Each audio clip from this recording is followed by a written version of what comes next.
to FPL again. Interesting week, blank game week for six teams, if I remember correctly, and the likes of Brighton, Man City, Manchester United players didn't have a game to play this week. So it was hence the reason we can see five defenders being played, two midfielders, four defenders for both of us. So, Hose, you wildcarded this week, right? So, tell us Right, your right. thoughts about.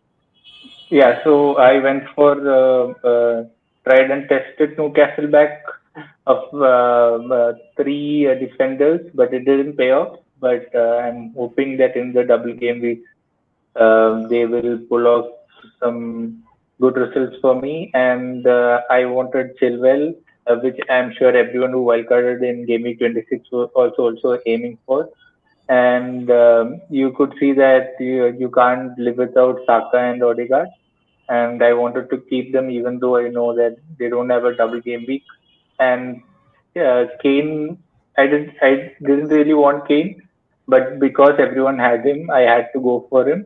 And also he holds the the resources for getting Haaland back eventually, and Tony and Watkins as well. Pretty template. And next move would be to get in a couple of double game week players so that you have a maximum double game week players for the game week 29 fixtures. Yes. So, Hose, you are bench boosting in the next week. Yeah, definitely. Okay, and how many double game week players do you have, if you can remember? I think, Except the Arsenal players, I guess all the players here on the screen we can yeah. see will be doubling, and you might have some Brighton players So as well I on think the bench. I have 12, 11 or 12 doublers. 11 doublers, So I think. okay, so you are doing. Are you gonna do anything about the Arsenal players? Are you going to? Yeah, Uh, yeah. I'll most probably substitute, like transfer out Odegaard, and also one player will also go out from my bench to accommodate a double game week player. Like I'll have 12 or 13 double game week players. That's the plan. So as for me, again, the same team, almost the same team, and I have Brighton players and Rashford on bench. So as of now, I have 12 double game week players, and my transfer plan is to sell Saka this week, Okay. and Zinchenko for Shaw and Bruno Fernandes. The reason why I'm selling Saka or Odegaard is I can get Tony in, Haaland in for Tony in game week 30. So that is the only biggest reason which is why I'm prioritizing Saka over Odegaard, which could backfire heavily.